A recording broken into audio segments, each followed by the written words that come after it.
ಶ್ರೀಮಂತರಾಗಲು ನಿಮಗೆಲ್ಲರಿಗೂ ಸ್ವಾಗತ. ನಾನು ಪ್ರಿಯರಾಮ್ ಬೆಂಡಿಗಿನ ಬೆಲೆ. ಇವತ್ತಿನ ವಿಷಯ ವೆರಿ ಇಂಟ್ರೆಸ್ಟಿಂಗ್ ಆಯ್ತಾ. ಏನು ಇಂಟ್ರೆಸ್ಟಿಂಗ್ ಅಂದರೆ, ನಾವೆಲ್ಲ ಬಜೆಟ್ ಅನಾಲಿಸಿಸ್ ಮಾಡಿದ್ವಿ. ಬಜೆಟ್ ಅನಾಲಿಸಿಸ್ ಏನು ನೋಡಿದ್ವಿ, ಅಪ್ ಟು 12 lakh rupees ತನಕ ಯಾರು ಅರ್ನ್ ಮಾಡ್ತಾ ಇದ್ದಾರೆ, ಸಂಪಾದನೆ ಮಾಡ್ತಿದ್ದಾರೆ, ಅವ್ರಿಗೆ ಇನ್ಕಮ್ ಟ್ಯಾಕ್ಸ್ ಇಲ್ಲ. ಆಯ್ತಾ, 12 ಲಕ್ಷ.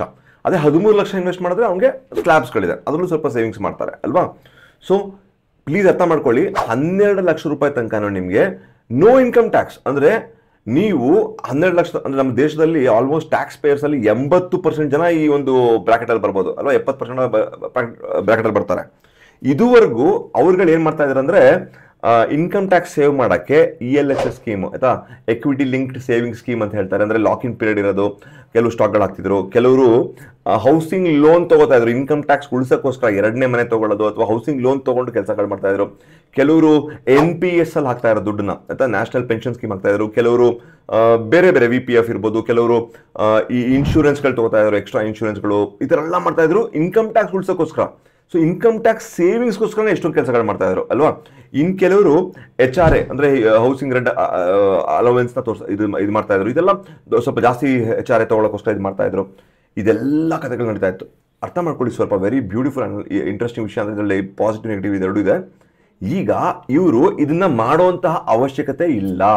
NPS ಆಕ್ಚುಲಿ ನನ್ನ ಪ್ರಕಾರ, ಹಾಗೆ ನನ್ನ ರೆಕಮೆಂಡೇಶನ್ ತಗೋಬೇಡಿ, NPS ನನಗೆ ಇಷ್ಟ ಇಲ್ಲ. ಅಂದರೆ NPS ಯಾಕೆಂದ್ರೆ ಅದರಲ್ಲಿ ಲಿಕ್ವಿಡಿಟಿ ಇಲ್ಲ, ತುಂಬ ಕನ್ಸ್ಟೆನ್ಸ್ ಇದೆ, 60 ವರ್ಷ ಕಾಯಬೇಕು, ಟೈಮ್ ಎಷ್ಟೋ ನೋಡಿದ್ರೆ ನಂಗೆ NPS ಬಗ್ಗೆ ನನಗೆ ಇಂಟ್ರೆಸ್ಟ್ ಇಲ್ಲ.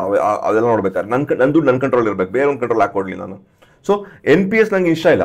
ಸೊ ನನಗೆ ಅಕಸ್ಮಾತ್ NPS ಇಂದ ನನಗೆ ಇನ್ಕಮ್ ಟ್ಯಾಕ್ಸ್ಗೋಸ್ಕರ NPS ಆಗ್ತಾ ಇರ್ಬೋದು, ನಾನು ಇನ್ಕಮ್ ಟ್ಯಾಕ್ಸ್ಗೋಸ್ಕರ LIC ಒಂದು ಸ್ಕೀಮ್ ಆಗ್ತಾ ಇರ್ಬೋದು, ಇನ್ಕಮ್ ಟ್ಯಾಕ್ಸ್ಗೋಸ್ಕರ ELSS ಆಗ್ತಾ ಇರ್ಬೋದು. ನಾನು ಈ ಇನ್ಕಮ್ ಟ್ಯಾಕ್ಸ್ ಅಡ್ವಾಂಟೇಜ್ ನೋಡ್ತಾ ಇದ್ದೆ ನಾನು. ಅಂದರೆ ಓಕೆ, ELSS ನನಗೆ ಇಷ್ಟು % ರಿಟರ್ನ್ ಕೊಡುತ್ತೆ, ಪ್ಲಸ್ ಇನ್ಕಮ್ ಟ್ಯಾಕ್ಸಿಂದ ಎಷ್ಟು ಸೇವ್ ಮಾಡ್ತೀನಿ, ಸೊ ಎರಡೂ ಸೇರಿದಾಗ ನನಗೆ ಜಾಸ್ತಿ ಬೆನಿಫಿಟ್ ಸಿಗುತ್ತೆ ಅಂತ ನೋಡ್ತಾ ಇದ್ದೆ.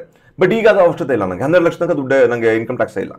ಸೊ ಹೀಗಿರಬೇಕಾದ್ರೆ ನನ್ನ ದುಡ್ಡನ್ನ ಏನು ಮಾಡ್ತೀನಿ ಅದನ್ನು ಯೋಚನೆ ಮಾಡಿ. ಈಗ ನಾವು ಒಬ್ಬ ಅಲ್ಲ, 70 to 80% ಇನ್ಕಮ್ ಟ್ಯಾಕ್ಸ್ ಸೇವ್ ಮಾಡೋರು. ಡೈರೆಕ್ಟ್ ಟ್ಯಾಕ್ಸ್ ಸೇವಿಂಗ್ಗೆ 1 ಲಕ್ಷ ಕೋಟಿ, ನಿರ್ಮಲಾ ಸೀತಾರಾಮನ್ ಹೇಳಿದ ಪ್ರಕಾರ ಡೈರೆಕ್ಟ್ ಇನ್ಕಮ್ ಟ್ಯಾಕ್ಸ್ ಕಟ್ಟದೇ ಇರೋದೇ 1 ಲಕ್ಷ ಕೋಟಿ. ಅದು ನಮ್ಮ ಒಂದು ಮೇನ್ ಸ್ಟ್ರೀಮ್ ಕನ್ಸಂಪ್ಷನ್ಸ್ ಹೋಗುತ್ತೆ. ಕನ್ಸಂಪ್ಷನ್ ಅಂದರೆ ಜನ ಕೊಂಡ್ಕೋತಾರೆ, ವಸ್ತು ತೊಗೊಂಡ್ಕೋತಾರೆ, AC ಕೊಂಡ್ಕೋತಾರೆ, ಮನೆ ಕೊಂಡ್ಕೋತಾರೆ, ಅದು ಕೊಂಡ್ಕೋತಾರೆ, ಬಟ್ಟೆ ಕೊಂಡ್ಕೋತಾರೆ.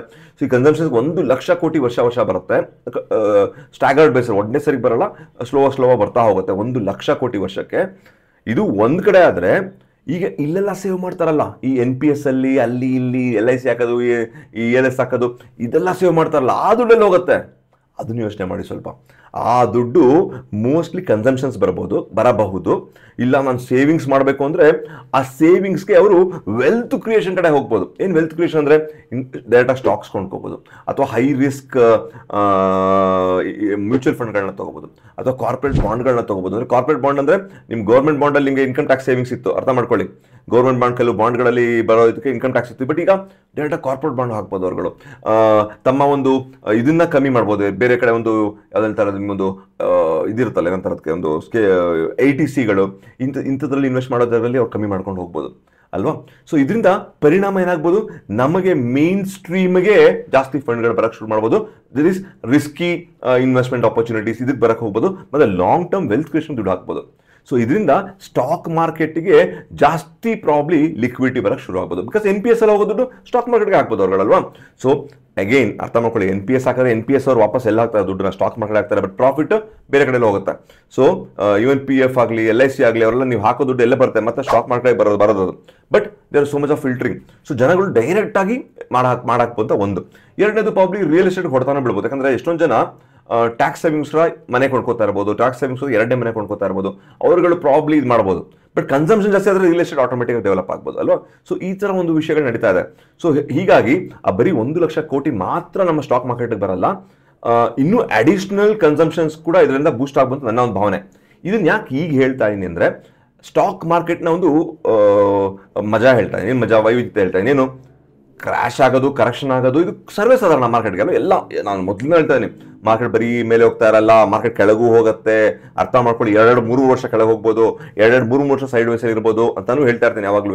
ಬಟ್ ರ್ಯಾಲಿಂಗು ಹೋಗುತ್ತೆ, ಡೈರೆಕ್ಷನ್ ಮೇಲೆ ಹೋಗ್ಬೇಕದು. ಯಾಕಂದ್ರೆ ಜನಸಂಖ್ಯೆ ಬೆಳೀತಾ ಇದೆ, ಕಂಪನಿಗಳು ಬೆಳೀತಾ ಇರುತ್ತೆ, ಕಂಪನಿಗಳು ಪ್ರಾಫಿಟಬಿಲಿಟಿ ಬೆಳೆಯುತ್ತೆ. ಇದೆಲ್ಲ ಆದಾಗ ತಮ್ಮ ಒಂದು PE ವ್ಯಾಲ್ಯೂ ಮೇಲೆ ಹೋಗ್ತಾ ಇರೋ, ಅದರಿಂದ ಅದು ಸ್ಟಾಕ್ ವ್ಯಾಲ್ಯೂ ಮೇಲೆ ಹೋಗ್ತಾ ಇರ್ಬೇಕು ನಿಮಗೆ ಅಲ್ವಾ. Book price to book value change ಆದಾಗ ಸೊ ಸ್ಟಾಕ್ ವ್ಯಾಲ್ಯೂ ಮೇಲೆ ಹೋಗ್ತಾನೆ ಇರಬೇಕು. ಸೊ ಬಟ್ ಟೈಮ್ ಪೀರಿಯಡ್ ಅಲ್ಲಿ ಕೆಳಗೆ, ಟೈಮ್ ಪೀರಿಯಡ್ ಸೈಡ್ ಹೋಗ್ತಾ ಇರುತ್ತೆ. ಬಟ್ ಇವಾಗ ಈ ಅಡ್ವಾಂಟೇಜ್ ಏನು, ಆ 1,00,000 ಕೋಟಿ ಎಕ್ಸ್ಟ್ರಾ ಬರೋದು ನಮ್ಮ ಕನ್ಸಂಪ್ಷನ್ಗೆ, ಮತ್ತೆ ಎಕ್ಸ್ಟ್ರಾ NPS ಅಲ್ಲಿ ಇದೆಲ್ಲ ಸೇವ್ ಮಾಡೋ ದುಡ್ಡುಗಳು ವಾಪಸ್ ಮೇನ್ ಸ್ಟ್ರೀಮ್ ಇದಕ್ಕೆ ಬರ್ಬೋದು ದುಡ್ಡುಗಳು.